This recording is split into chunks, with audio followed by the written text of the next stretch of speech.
తూర్పుగోదావరి జిల్లా రాజమండ్రిలో కేంద్ర మాజీ మంత్రి కాంగ్రెస్ సీనియర్ నాయకుడు చింతామోహన్ పలు రాజకీయ అంశాలపై స్పందించారు. కాంగ్రెస్ పార్టీ అధికారంలో ఉన్నప్పుడు కోర్టు వ్యవహారాల్లో ఎప్పుడూ జోక్యం చేసుకోలేదన్నారు. ప్రస్తుతం అన్ని రంగాల్లో రాజకీయ జోక్యం పెరిగిందని అన్నారు. జడ్జిల నియామకాలు, ప్రమోషన్లలో బీజేపీ జోక్యం ఉందని ఆరోపించారు. దళితులను ఏబీసీడీలుగా విభజించడం కూడా రాజకీయ ప్రభావమేనని విమర్శించారు.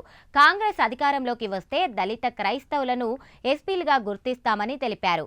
ఎస్సీ, ఎస్టీ, ఫైనాన్స్ కార్పొరేషన్లను జగన్ ప్రభుత్వం మూసివేసిందని, అదే వివాదాన్ని చంద్రబాబు కొనసాగిస్తున్నారని అన్నారు. 2029 ఎన్నికల్లో దళితులు కీలక పాత్ర పోషిస్తారని చెప్పారు. మోడీ పేదల కోసం కాకుండా పెట్టుబడిదారుల కోసం పనిచేస్తున్నారని విమర్శించారు. ఎస్సీ ఫైనాన్స్ కార్పొరేషన్ మేము తీసుకొని వచ్చాం, ఇందిరాగాంధీ తీసుకొని వచ్చింది. ఏమైంది? ఎస్సీ కార్పొరేషన్లన్నీ మూసేశాడు. జగన్ వచ్చి మూసి పారేశాడు. చంద్రబాబు దాన్నే ఫాలో అవుతున్నాడు.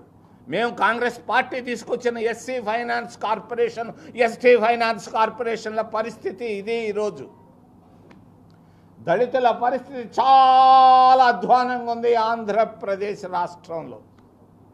కాపుల పరిస్థితి కూడా అగమ్య గోచరం. కాపులు ఆర్థికంగా ఎదగతారు అని అనుకున్నాను నేను 10 ఏళ్ళు నాడు. ఏరి ఒక్కరు లేరు. కనీసం మందులు కొనుక్కునేదానికి కూడా ఫోన్లు చేస్తున్నారు, మందులు లేవు మాకు అని. ఇది పరిస్థితి, దళితుల పరిస్థితి, కాపుల పరిస్థితి అని తెలియజేస్తూ యుద్ధం. ఈరోజు యుద్ధంలో ఎన్ని నష్టాలు, ఎన్ని కష్టాలు, కన్నీళ్ళు. ఒకప్పుడు యుద్ధం జరిగింది 91లో ఫిబ్రవరిలో. కువైట్కి ఇరాక్ యుద్ధం జరిగితే ఆ యుద్ధాన్ని విరమింపజేసినటువంటి ఘనత కూడా రాజీవ్ గాంధీకే దక్కింది.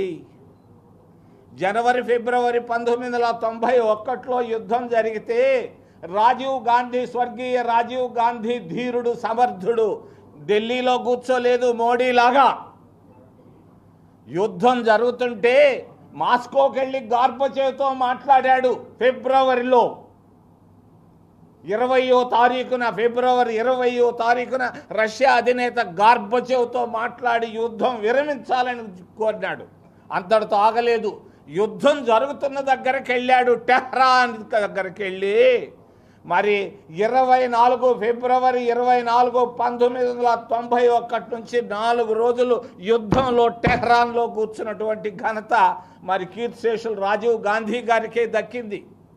మరి అక్కడ కూర్చొని టెహ్రాన్లో 4 రోజులు మరి ఆ రోజు బుష్తో మాట్లాడాడు. అమెరికా బుష్తో, ప్రపంచ అధినేతలందరితో మాట్లాడి యుద్ధాన్ని 28వ తారీఖు ఫిబ్రవరి 1991లో విరమించేంత వరకు టెహ్రాన్లో కూర్చున్నటువంటి ఏకైక నాయకుడు, ప్రపంచ యుద్ధాన్ని ఆపినటువంటి ఏకైక నాయకుడు రాజీవ్ గాంధీ.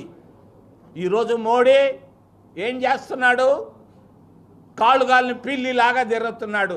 కాసేపు కేరళకి, కాసేపు అస్సాంకి. ఈరోజు గ్యాస్ వచ్చేటువంటి గోదావరి, కృష్ణా బేసిన్ నుంచి గ్యాస్ ఎక్కడికి వెళ్తా ఉంది? సౌత్ ఇండియాకి అంతా ఇవ్వచ్చు కదా, ఎందుకు బయట దేశాలకు ఎగుమతి చేస్తున్నారు? దీని వెనకాల బీజేపీ ప్రభుత్వం ఉంది. ఏంది? రాజమండ్రిలో గ్యాస్ ఎత్తుకొని పోయి మరి లండన్, ఇంగ్లాండ్కు పంపిస్తారా? ఏందయా ఇది? ఏం పరిపాలనయా ఇది? గ్యాస్ ఇక్కడ లేకుండా కష్టాలు పడుతున్నారు. నేను ఇడ్లీ కొట్టులు, ఆ కొట్టు ఈ కొట్టుకు వెళితే అన్నీ మూసేసి ఉన్నారు రాజమండ్రి సిటీలో. ఏం కారణం? గ్యాస్ లేదంట. గ్యాస్ ఎక్కడ? దేశంలో వచ్చినటువంటి విపరీతమైన గ్యాసు యూరప్ దేశాలకు వెళ్తూ ఉంది. దీన్ని నేను ఖండిస్తున్నాను. ప్రభుత్వ వైఖరి సరిగా లేదు. మూడవది మోడీ పరిపాలన. మీ అందరికీ తెలియదు, నాకు ఎక్కువగా తెలుసు. మోడీ గారు చాలా చాలా చాలా చాలా నిరుపేద కుటుంబంలో నుంచి వచ్చాడు. నేను కూడా నిరుపేద కుటుంబంలో నుంచి వచ్చాను. నాకంటే చాలా విపరీతమైనటువంటి నిరుపేద కుటుంబంలో నుంచి వచ్చినటువంటి నాయకుడు మోడీ. నిరుపేదలకు ఏం చేస్తున్నాడు? ఈరోజు కోటీశ్వర్లకే చేస్తున్నాడు. బ్యాంకులు జాతీయం చేసింది కాంగ్రెస్ పార్టీ.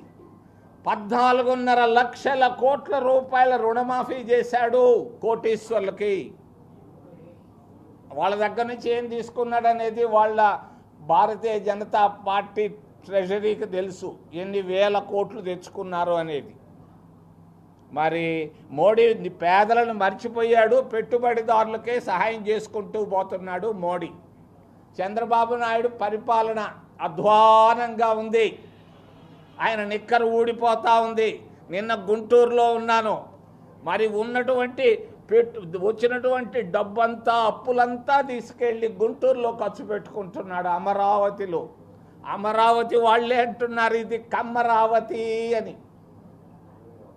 అమరావతి అని ఎవడంటే ఆయన దేవతల రాజధాని అంటున్నాడు. నాకైతే ఒక్క దేవత కనిపించలేదు, కనీసం 20-30 సార్లు వెళ్ళాను. అది ఎట్టి ఆయన అనుకుంటున్నాడు శాసనాలు అసెంబ్లీలో పాస్ చేసినంత మాత్రాన, మోడీ సంతకం పెట్టినంత మాత్రాన అమరావతి రాజధానిగా ఉంటుందని ఆయన ఊహల్లో ఉన్నాడు, ఊహా ప్రపంచంలో. చంద్రబాబు నాయుడు చేసే పనులు అది ఎట్టి పరిస్థితుల్లో నిలబడదు రాజధాని నగరంగా. ఉత్తరాంధ్ర వాళ్ళు ఎవరు ఇష్టపడటం లేదు, మరి రాయలసీమ వాళ్ళు ఎవరు ఇష్టపడటం లేదు. మరి అది ఎక్కడన్నా పెట్టేది 1000 ఎకరాల్లో చాలని రాఘవులు చెప్తే 1,00,000 ఎకరాలు అవసరమా? భూములు అమ్ముకుంటున్నాడు, రైతుల భూములు 100 ఎకరాలు 99 రూపాయలకి ఇచ్చాడు ఒక ఆయనకి లీజుకి. 99 రూపాయలు 100 ఎకరాల భూములు. మరి కర్రతుమ్మ చెట్లు కొట్టేదానికి 1000 కోట్ల రూపాయలు ఖర్చు పెట్టినటువంటి మహానుభావుడు మా ఊరు అబ్బాయి చంద్రబాబు నాయుడు. జగన్మోహన్ రెడ్డి, మోడీ, చంద్రబాబు నాయుడు 3 in 1, ఏం అనుమానం లేదు.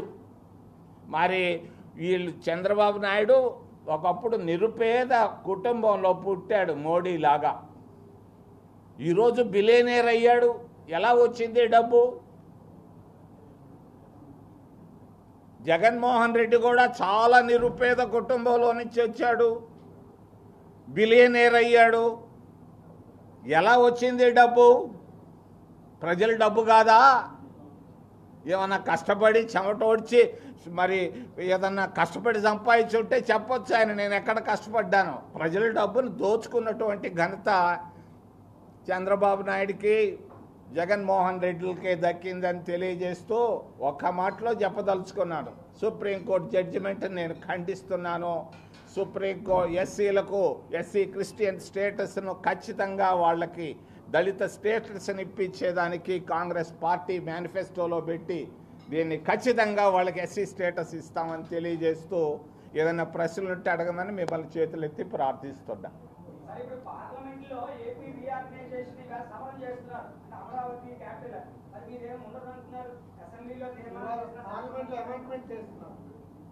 కోటి అమెండ్మెంట్లు చేసినా ప్రజల దగ్గర గుర్తింపు రావాలి. ప్రజలు ఇష్టపడకుండా శాసనాలు చేసినంత మాత్రాన ఏమీ ప్రయోజనం లేదు.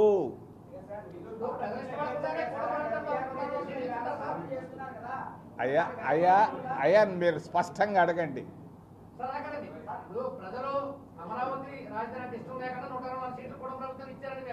అయ్యా ఓట్లు వేరు, అది ఓట్లు నోట్ల సంగతి నేను రావటం లేదు ఇప్పుడు.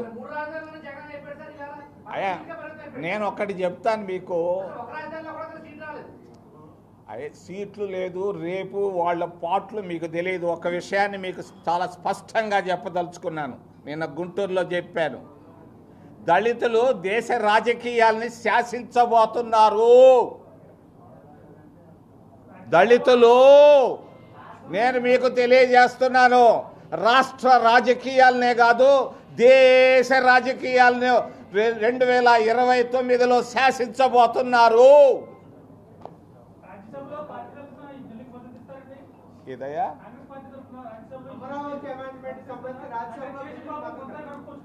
అయ్యా ఇవన్నీ టెక్నికల్ ఇష్యూస్. నేను మాట్లాడుతున్నది ఏంటంటే వాస్తవాలకు దూరంగా వెళ్ళిపోయాడు. మీకు తెలియని రహస్యాన్ని అమరావతిని గురించి నేను స్పష్టంగా చెప్తాను. 1953లో మద్రాసు నుంచి ఆంధ్ర బయట వచ్చింది. బయట వచ్చినప్పుడు తరిమేల్ నాగిరెడ్డి గారని ఒక ఆయన కమ్యూనిస్టు లీడర్ ఉండేవాడు అనంతపూర్లో. ఆయన చెప్పాడు, ఎన్జి రంగా గారు గుంటూరులో ఉండి చెప్పాడు ఏమని, తిరుపతిని రాజధాని నగరం చెయ్యండి అని అంటే ప్రకాశం పంతులు, నీలం సంజీవ్ రెడ్డిలు వద్దు అని కర్నూలుకు తీసుకెళ్ళారు. కర్నూలు నుంచి హైదరాబాద్కు వచ్చింది, హైదరాబాద్ నుంచి మరి తుళ్ళూరుకు వచ్చింది, తుళ్ళూరు నుంచి మళ్ళీ వైజాగ్ అన్నాడు, కర్నూలు అన్నారు, అన్నీ అంటున్నారు. నేను తెలియజేస్తున్నాను, ఈ రాజధానిలో షిఫ్ట్ అవుతా పోతున్నాయి. ఈ అమరావతి కూడా షిఫ్ట్ కాబోతుంది. నేను ఎక్కడికి పోతుందని నాకు తెలుసు, కానీ నేను చెప్పను. ఇప్పుడు ఏది బొత్సే కాదు, ఆయన